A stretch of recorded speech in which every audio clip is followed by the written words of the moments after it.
Hi, good afternoon, and welcome to Stonehearth Capital Management's quarterly update webinar series, CIO's Corner, with our Chief Investment Officer, Chris Gauthier. My name is Amanda Sylvia, and I'm the Senior Client Service Associate for SCM. I'm really happy to be assisting Chris today. I do want to start off with just a few housekeeping items. Please use the Q&A button at the bottom of your Zoom window to submit any questions you may have throughout the course of the webinar. I will go ahead and ask Chris to answer as many as he can at the end of the webinar. If we do happen to run low on time and do not get to your question, Chris or myself will reach out to you at the end of the webinar to make sure that we do get your question answered. I'm really excited to introduce our speaker. Chris Gauthier is Stonehearth's Chief Investment Officer. He brings over 20 years of investment management experience to our firm, working with both institutional and individual investors. He is responsible for setting our firm's overall investment policy and strategy, including directing our asset allocation, investment risk, research, and portfolio management functions. Chris, thank you so much for speaking with us today. Thank you, Amanda, for that warm introduction, and thank you, everyone, for joining us today. I hope everyone had a safe and spooky Halloween yesterday. The markets have certainly been in the Halloween spirit, really jumping from trick or treat on an almost daily basis. The trendless churning of the market and really lack of clear direction from any economic data leads us to the title of this quarter's presentation, called Stuck in the Middle. And as we'll see in the slides I prepared, this title fits the current investment environment.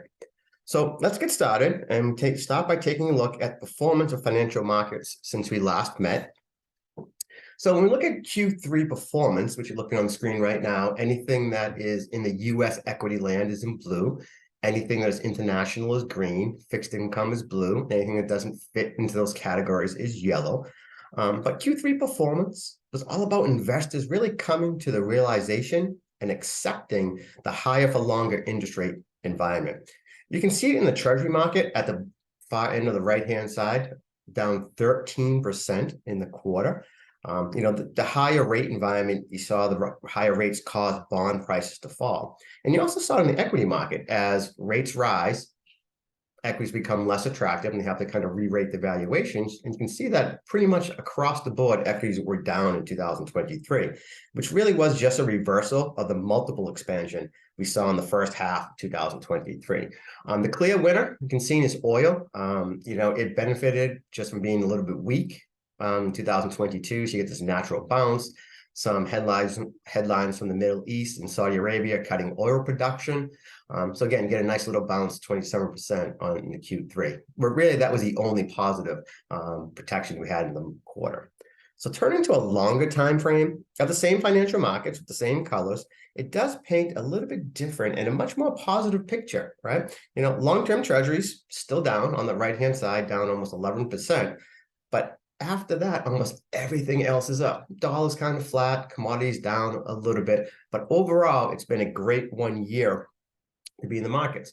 When we look at fixed income, again, you can see that even with the higher rate environment over the past year, there was returns to be had if you knew where to look. Look in the high yield, up almost 10%, floating rate up over a little 10%. So just because the broad market is down, doesn't mean that all asset classes within that market are down. You can kind of apply the same thing just in the opposite direction to the equity markets. And we look at US in particular, you can see NASDAQ really led the way with up 35%. But even if you went to small cap, that was still up 10%. Now, nowhere near the 35% of the NASDAQ, but still a very decent return over the past year. And when we look at those returns, they're really driven by that Magnificent Seven. Those stocks that you hear about all the time, the NVIDIAs, the Apples, the Microsoft, and their performance is really driving that NASDAQ, the S&P 500 performance. So I thought we'd take a little bit closer look at their performance, as market leadership still remains extremely narrow. And what we're looking really for here is the Magnificent Seven on the left-hand side. If you look down the bottom corner right here, you can see them listed out. Alphabet, which is just Google and another name. NVIDIA, Tesla, Microsoft, Apple, Amazon, and Meta, which is just Facebook and another name. You can see year to date, again, through October 20th, they're up almost 81%. Going to the S&P 500, which includes the performance of the Magnificent Seven, and you're still up a very respectable 11%. ACWI, which are global markets, so it's the S&P 500 plus overseas markets, still good 8%. Now, if you kind of take out that oversized impact from the Mag 7, equal weight the S&P 500, and gives you a picture of what the average stock is returning in 2023, you would get a much different picture. You can see the average stock is actually down in 2023. And I think that'll surprise a lot of people when they see that. And even when you move out to the global equity, it is also the same picture. We get the S&P 500, the average stock is down. Now what we get from this is, well, is this the normal, right? Does this usually happen? Again, we see it happening, but maybe this is the state of the markets. When we look at through history, going back to 1999, we can see that's not the case. Most market prices are pretty much buoyed by the entire market, or at least on the median, 49% of the S&P 500 stocks on average have beaten the index return on a given year. You can see all the way over here on the right-hand chart, in 2023, less than 30% of the stocks are beating the S&P 500 index. So this is not a normal state, right? So this is not how the market should be functioning. And you can see that very clear when, I don't want to bring it up too much, but the last time we saw breadth this narrow, you have to go back to 1998 and 1999. And I don't think anybody who's invested in the markets back then want to relive those time periods. I'm not saying that's going to happen, but again, you can see how this setup is very abnormal and the market is very narrow. And when you take a look at the S&P 500 in general, we kind of look at it from a technical standpoint, and even with the boost from Magnificent Seven, the S&P 500 index is still really stuck in that trendless channel, that's stuck in the middle. Really have that resistance at 4,600, which is this top red line right here. You see the coin going back to 2022, 2021, it got stuck right around there. And at the bottom of the channel, 4,200, which we're kind of at the end of the quarter right now. We're a little bit doing pretty much looking at today's market, we're pretty much in the same spot that we were back then. So you can see that just basically in the latter half of 2023, we've just been churning, haven't really moved anywhere.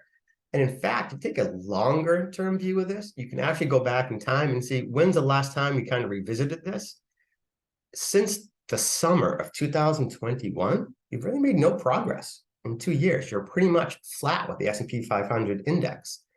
And kind of continuing on with the stuck in the middle, we look at some other indicators. Up top is the RSI, and that just is a technical indicator that tries to tell when markets are overbought, oversold. You look for extreme readings, nothing there, right in the middle, right? It's not above 70, not below 30. Look at the MACD, which is short-term momentum compared to long-term momentum. You want to see that black line pierce the orange line on the upside. That would be a bullish call, not seeing that. If that pierced the orange line going down, that's a bearish call, not seeing that. It's pretty much flat on with the orange line, stuck in the middle. So again, when we look at the S&P 500 index, as soon as you broaden up your horizon and take a look under the hood, you can see it is not as rosy as those headline indices have made appear when you see that presented in the marketplace. So again, stuck in the middle, really churning, waiting for it to break one way or the other. And we pretty much know that the Fed is probably going to be the cause of that break one way or the other. There are some other things out there. So let's take a look at what the Fed and their impact on the markets. So what we're looking at here is the federal funds rate expectations. First thing you can see is that solid line is the actual rates, right? So it's not projections, it's what's actually happening in the market. You can see just a massive rise in rates starting beginning of 2021. The Fed pretty much went from 0 to 5 in little under 2 years. Just an amazing rate rising environment. But the takeaway for me, and it should be for you as investors from this chart, is that it's those dotted lines, right? The green dotted line is what the market thinks the interest rates are going to be in the future. And the blue line is what the Fed says they're going to be. And we know what the Fed says can change. But what we're looking at here is basically those lines started collapsing into each other, right? So the gap, the expectation gap, closed. So what happened during the quarter was investors started to say, you know what? We believe the Fed. It's going to be higher for longer. And they adjusted their expectations. Now, that adjusted expectations affected all those financial markets that we saw. And it's really why you saw that poor performance. So now that they agree, that's both good and bad. It should eliminate some volatility because there's really not a lot of movement for investors to move. On the other hand, it could create some shocking events because if the Fed doesn't do what it says it's going to do, investors are going to be surprised. So, but overall, this is really what's driving the performance, especially in Q3. So investors came to believe the higher for longer mandate by the Fed. And we agree with the investors. We agree with the investors before they did. We're really on the Fed side. And one reason why is because the data supports it. And we look at the Fed and their rate rise, they really have a dual mandate, right? Stable prices and full employment. So let's look at stable prices. And stable prices to them is inflation. That's the cost of money to the Fed. And what they've stated is that their stable price goal is a 2% inflation rate. So we're looking at different versions of prices here. The top one in orange is the consumer price index. That's a headline index that you see in the press when it gets reported. And you can see that the Fed indeed has made a lot of progress with those extreme rate rises, right? Going from a 9% in July 2022 down to a little under 4%. While that is good, if your goal is 2% and you're only at 3 and you're at 3.7, you still have a long way to go. You can see where a lot of that low-hanging fruit, which you've talked about on previous presentations, has really been picked, right? And now they're really at the challenging part. Let me look at the next one down, which is in the blue. It's the core consumer price index. This is the one the Fed really focuses on. The core just means it removes food and energy because the Fed thinks they're too volatile. I've never understood that, since yes, they are volatile, but everybody has to eat. Everybody has to heat their homes, drive their cars. So it's a big piece of inflation the Fed just kind of removes. I'm not showing an even worse picture in terms of their goals in terms of inflation. They're almost double where they need to be. Again, improvement from off the highs, but nowhere near where they need to be. Last, we look at this purple line at the bottom of the U.S. Producer Price Index. And again, we want to look at this because this is basically the beginning of the production cycle, right? These are prices paid when you start something on a manufacturing basis, the price you pay for raw materials, for inventory. So you can see that where those prices increase, those will bleed through to the top ones, Consumer Price Index, core, and the headline. And you can see they're not doing too well. They're actually heading up. So after they made a lot of progress, you see them heading back up. So we'd expect this to bleed back into those inflation numbers. So from their first mandate, they're not meeting it. They have a long way to go. That kind of supports the higher for longer and maybe another rate rise in the cards. The second piece of the dual mandate is employment. And what that is, a employment rate of 3% by their definition, but that's kind of a backward-looking number. So what we're really looking at is a labor market in general, some indicators that give us the sense of the health of the labor market. And you can see quickly, we're looking at the charts, definitely softening, right? But still tight, especially compared to history. It's still elevated. Downward trends may be emerging, but we're really looking for stabilization at an elevated level. And you can see the job openings have come down off its highs, but still very elevated compared to history. Quits, which I kind of follow up really closely, because in a strong labor market, you're more apt to quit your job because you're pretty confident you can find a new one or you're getting a new one. When these things collapse, you can see it usually happen, during a recession or after, is because the labor market, you're not so confident you're going to get a job. So as long as that remains elevated, it's an indication of tight labor market. And layoffs, despite all the headlines you read and you feel for anybody who's part of those layoffs, they really haven't jumped up anyways. There's a slight rise up, but we're pretty much at even level right now. So taking the labor market in general, I kind of like this chart from JP Morgan, kind of gives you an overview of what's going on. Look at the top hand left, that's just jobs, right? Payroll gains, definitely slowing like we see in all the data, but still elevated. We look at the labor force participation rate, you can see more people coming back into the labor force, getting more income, getting more paychecks.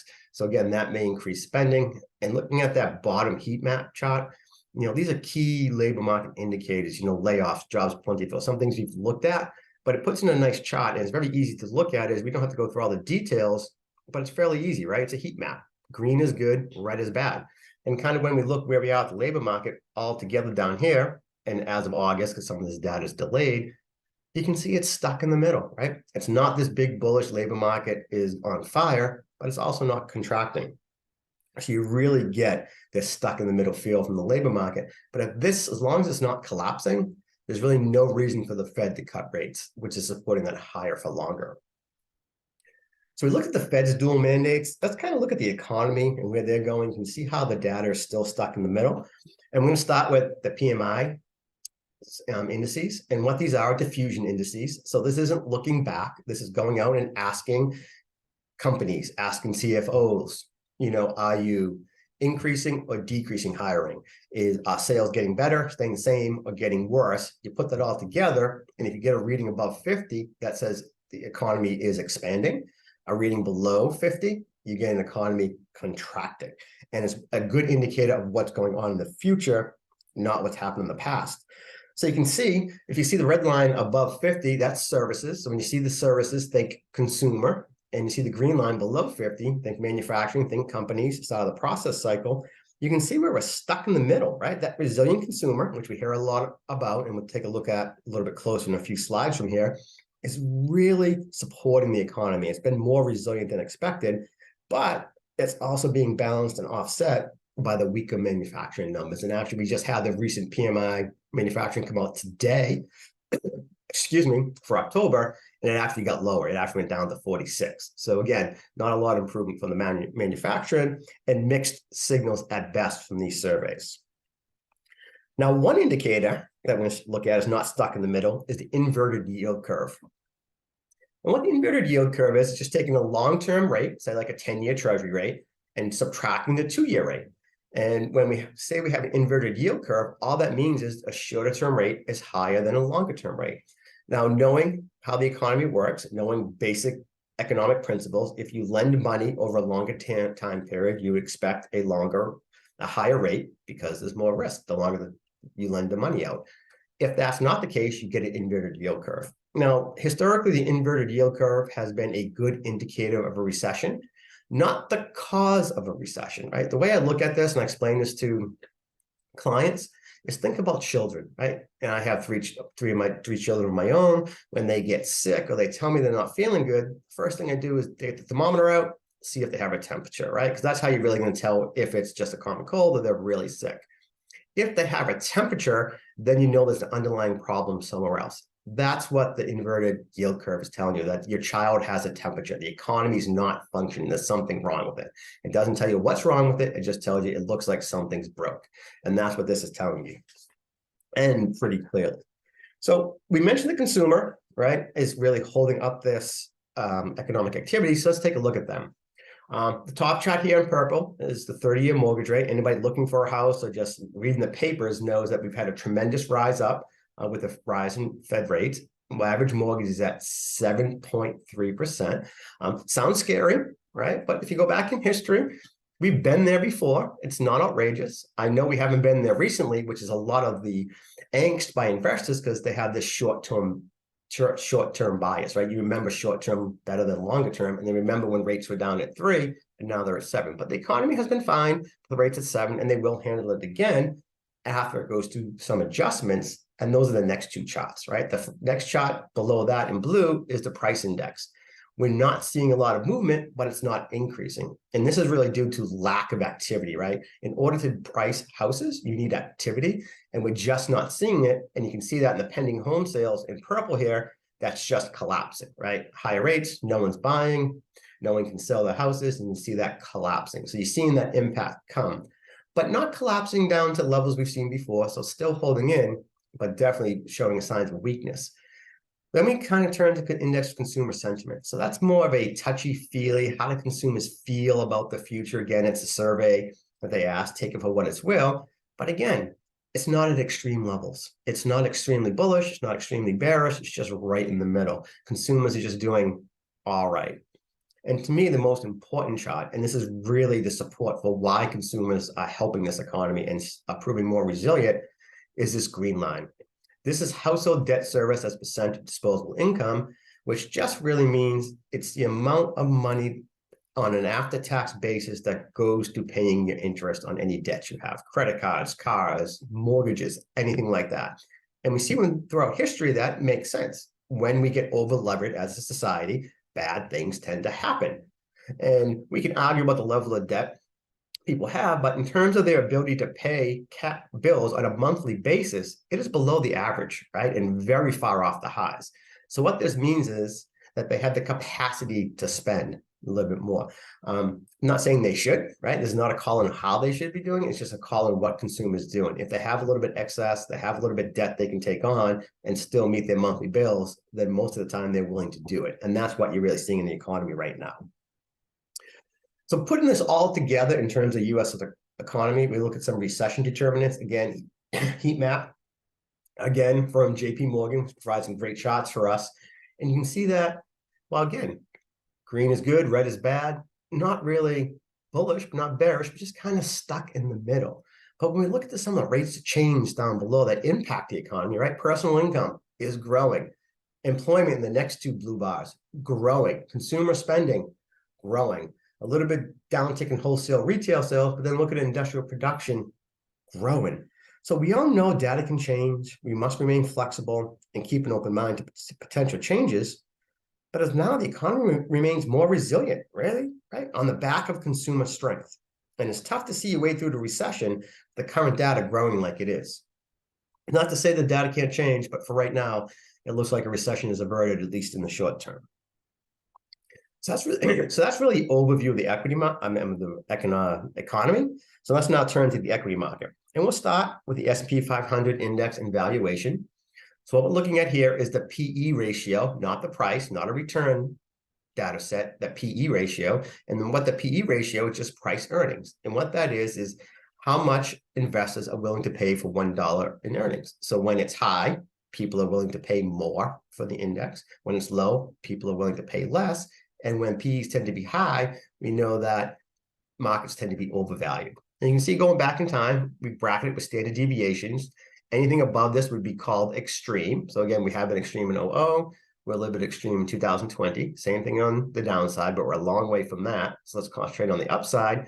You can see that we were headed in that direction, but the recent performance has really cured some of that overvaluation.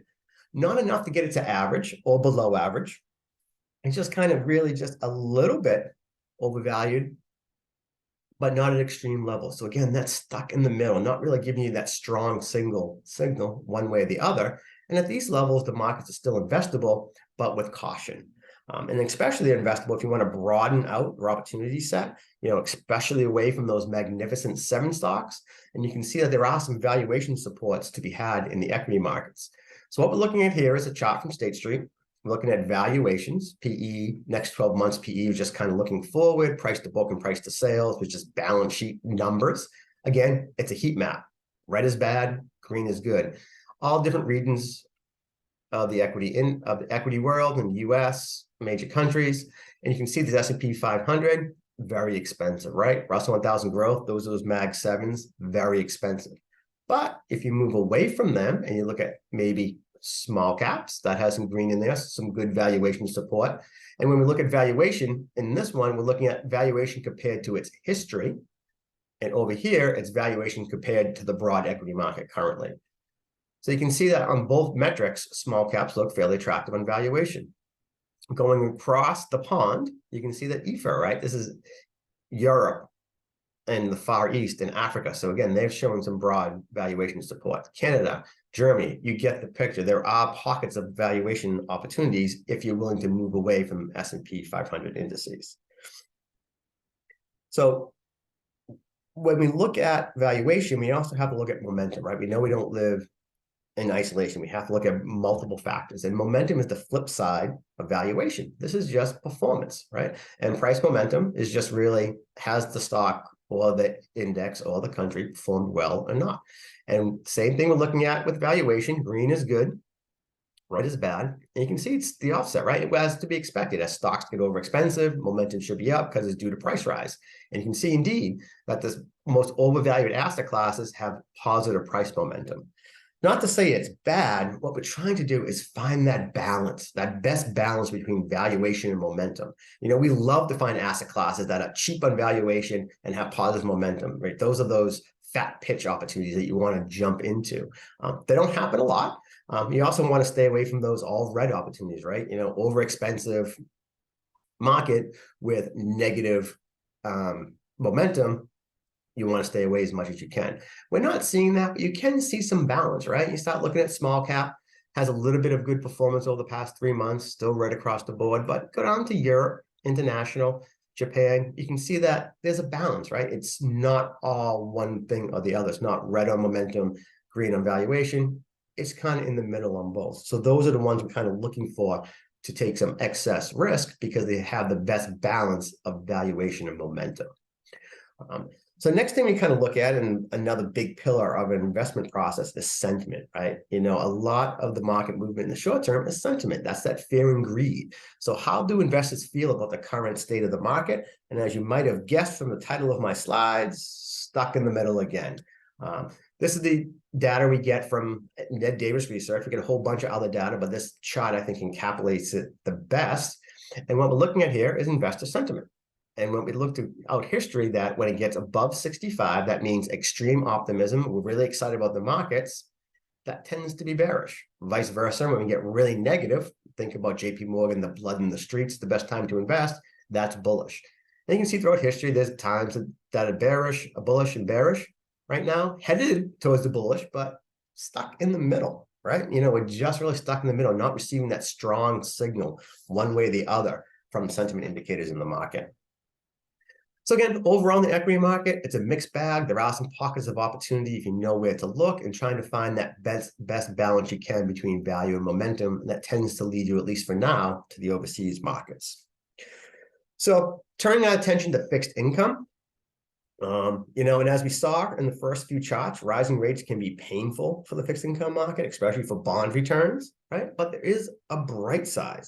We finally have the opportunity to collect some income from our investments again. And with a lot of the higher rates priced in, the bond market is in a much better place than it was over the past 12 years or so. In fact, the yield to maturity in 10-year and 30-year treasury paper is higher than prior to the great financial crisis. So what we're looking at here on the left-hand side, this expresses it very well, is called yield per unit of duration. All this matters is how much income you get from a particular fixed income product and the amount of risk you need to take to get that income. And what we're looking here for the product is the U.S. Aggregate Bond Index, broad-based index, most widely followed fixed income indice. And you can see that going back in time, that recently it hasn't been a great trade, right? You're not being compensated for the income for the amount of duration or interest rate risk you had to take on because rates were so low. But with the rise in rates, you can see that we're almost up at average, right? So it's almost compared to what it has been throughout time that you're actually being compensated, which can be seen very clearly on the next chart. And what this chart is, all it's saying is that blue is 50 basis point move in rates, but focus on that if rates went up 50 basis points, all else being equal, we know bond prices have to come down, right? Rates go up, bond prices go down. But in that scenario with 50 basis points, you have enough income, you'll still have a positive return. Same thing if they went up 75 basis points, all else being equal, you'd have a positive return. Not a great return, but still positive. And we look at that for the 100 basis points. So if they went from 5 to 6, which is in no one's case at all, you'd still have a positive return in the fixed income market.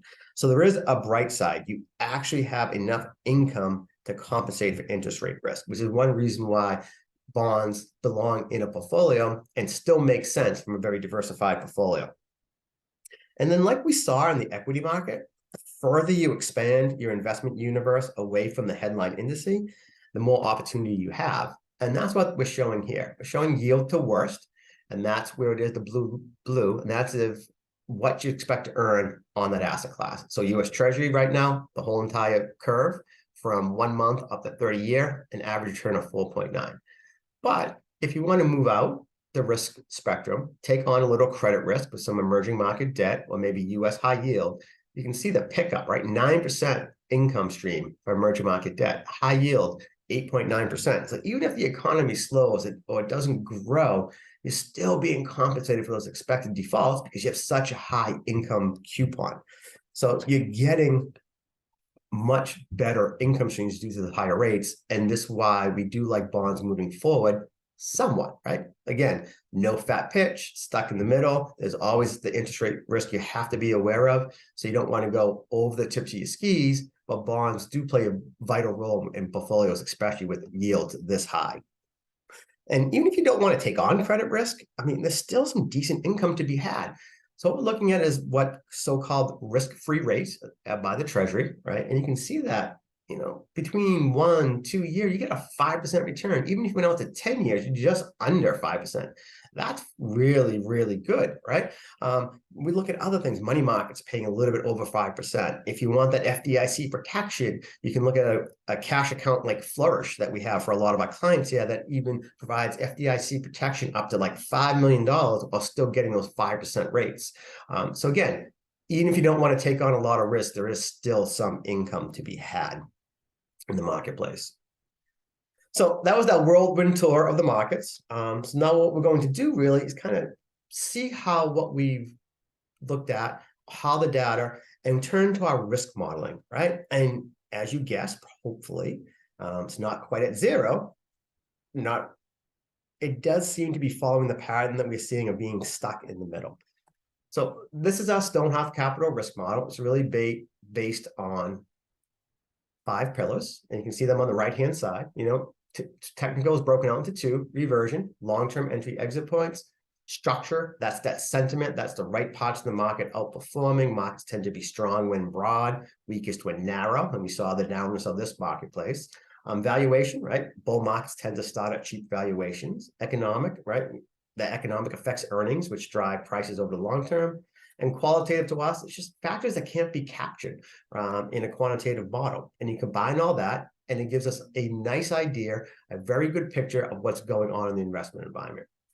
And when you look since we last met, total model was at a -3. You can see now as of 9/30/2023, it's at a -4.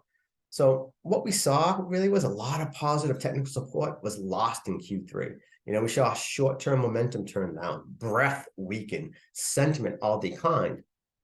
The good news that despite this weakness, we only dropped to neutral. And you can see that down here at the bottom, that the technical structure went from a 3 to 0, version 1 to 0. So again, never want to see it decline, but it didn't move to the negative category. So it's still stuck in the middle from a technical picture. But again, Q3 was a lot of weakness in that. The second one we look at, valuation. You can see some improvement there by 2. Still negative, right? Really improved on the back of a rise in earnings estimates. We'll have to wait and see how that plays out, because the current earnings season that's in full swing right now is positive. But the overall forward guidance has been weak, and stocks really weren't rewarded for beating estimates. But at least as of 9/30, we saw some improvement of earnings estimates, and that went from a negative to a neutral. Now we have a focus on valuation here, so we kind of double weight valuation in this model, which is why when it goes from negative to neutral, it jumps up by 2. So again, overall valuations are not supportive. We're still at high PE levels based on the CAPE. We're still at low payout ratios for companies, but we did see some improvement. Turning to macro, it definitely improved on a less negative impact from Dr. Copper. And we call Dr. Copper because he's said to have a PhD in the economy. And it makes sense. Copper is at the beginning of the supply chain, right? So when companies see demand rising, they want to increase production, they got to call on raw materials. One of those big raw materials is copper. So you think if they're increasing demand, then you have to increase their purchases of copper. We know from supply demand dynamics that if you buy more of something, prices tend to rise. If you buy less of something, prices tend to fall. So at the beginning of the production cycle, it gives us good insight to where the economy may be going. And you can see that while not gangbusters, didn't turn positive, it's at neutral. That's stuck in the middle. But that was enough to push the overall weight of the evidence of the macroeconomic environment to a positive reading, because we still have those strong jobs and we still have strong new orders being offset by that negative manufacturing we looked at.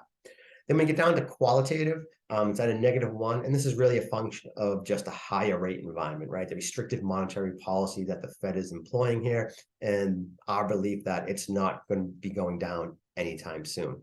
Not predicting huge rate rises from here. There's probably one more in it. I don't think they go today, and they're meeting today at 2. They have their announcement. I don't think they raise rates today, but the December one, I think, is definitely could be in the cards for another rate rise here. So overall, that's a negative.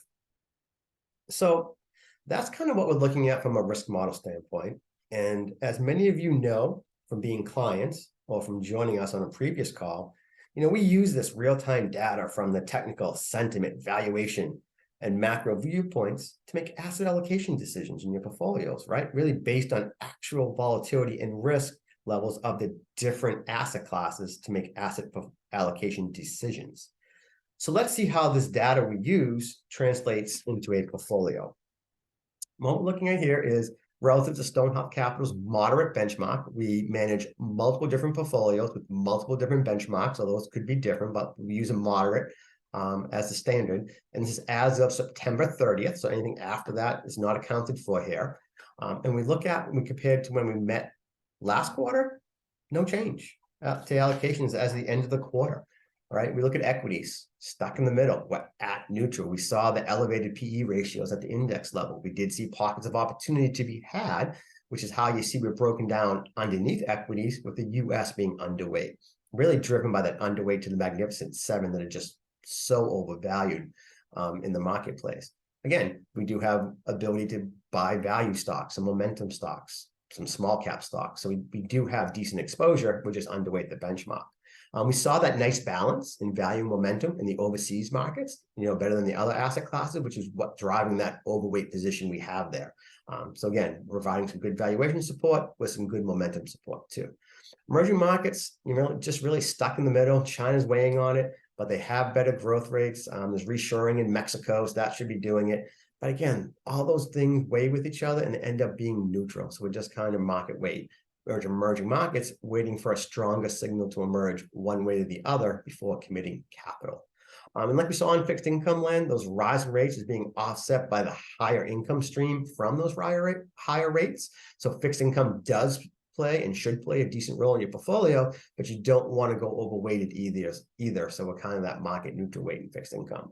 What we do like is cash, right? We saw those short-term rates up around 5%, even a little bit higher than that. That's a very nice income stream while you're waiting for an opportunity to present itself. So if the market wants to be stuck in the middle, not move one way or the other, we're kind of happy having a little piece of dry powder, earning a little over 5%, waiting for those opportunistic opportunities to show themselves, which leads us to our optimistic bucket, which, given the stuck in the middle nature of what we're seeing in the marketplace and the economic data, we're just not really finding all that much to get excited about in that bucket. We still have some holdings in there in golds and precious metals to help us in defensive nature, but not really finding those home run pitches yet. That's kind of the state of the markets, fixed income, equity, the state of our portfolios. So I'm just going to wrap up here before I turn it over to Amanda for questions with kind of final thoughts about what we went over today. What we looked at, the narrowness of the stock market leadership, really beware of concentration risk. And we are seeing narrow markets, but it has been trendless, right? It's been churning, stuck 4,600 on the top side, 4,200 on the downside, but not really moving much and really has gained nothing over the past 2 years. A lot due to the hawkish Fed, right? And we do believe they'll be higher for longer, as long as the Holy Trinity remain. And that Holy Trinity, we talked about inflation, improving, yes. At the end goal, nowhere near close to that. Employment, has the Fed broke anything yet? Not yet. They may, but they haven't yet. And we're still in a very tight labor market, despite some slowing we're seeing on the margin. And third, bond liquidity, which we didn't talk about all that much. It's more inside baseball, but the way to look at this is the other way the Fed could be lowering rates is if the bond market freezes up, right? So if good companies can't borrow money at decent rates, the Treasury has trouble issuing debt, you can see that the Fed may step in and lower rates in that case. But we don't see any hint of that happening. So again, the Fed higher for longer mandate.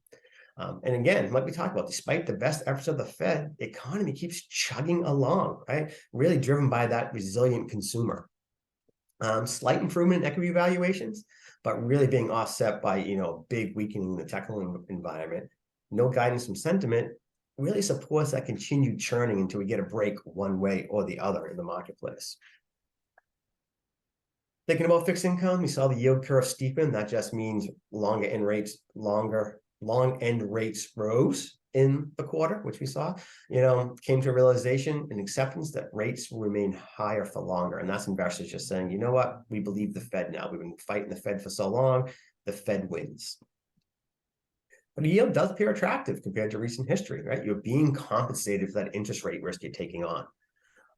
Taking a look at our modeling, technical picture is neutral on risk, not giving you a strong signal one way or the other. Valuation improving, but not supportive of financial assets. We saw that improvement in copper, some signs of sunshine in the economic data, but really mixed. But it is now at the weight of the evidence level showing support for risk. To us, it really is, you want to really focus on risk management. Risk is always to the forefront, but even more now, we're not getting strong signals on the upside or the downside, and really remain open-minded to the data. Don't become wedded to any one investment thesis, because with the data stuck in the middle, you can see changes on a day-to-day basis. And remain patient. Watch the charts and data for stronger signals to emerge before committing large amounts of capital in one direction or the other.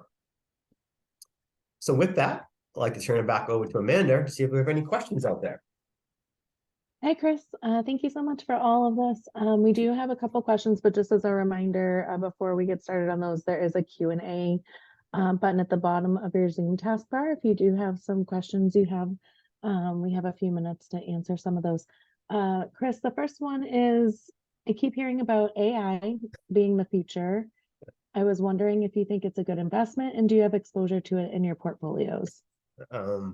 Yeah, it's certainly get all the headlines nowadays. Good investment, maybe. Really depends on the price you pay for it and at what level. And yes, we do have some exposure. No tactical exposure, but we remain appropriately invested to AI within our long-term strategic equity allocations. We don't have any direct exposures, right? In terms of that price, is it a good investment? In terms of investing in AI, and for those who are unaware, AI stands for artificial intelligence, and more appropriately, large language model, like ChatGPT you hear about.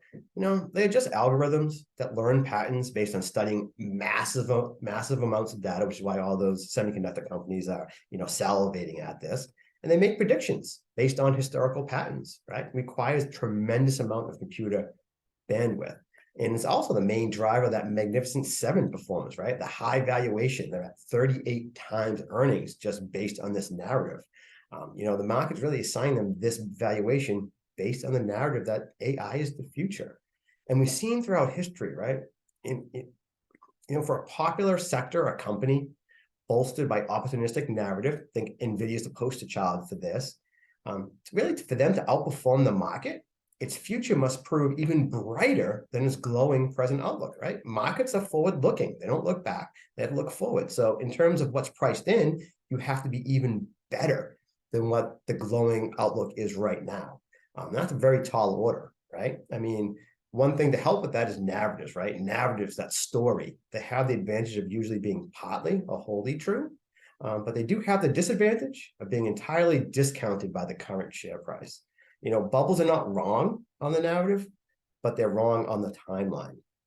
So I do think there are interesting ways to play the AI investment boom, not in those Magnificent Seven, obviously. And we do have some of that in our stock portfolio. So we have some investments that we will benefit from it. I'm forbidden, well, I shouldn't say forbidden, the SEC frowns upon talking about individual investments on webinar calls.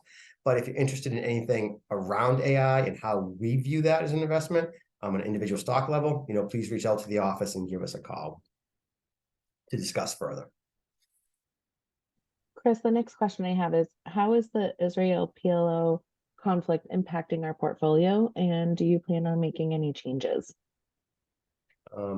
Yeah, just a horrible situation. I mean, first off, I can't say enough. Thoughts and prayers go out to all the people suffering from this horrendous terror attack by Hamas.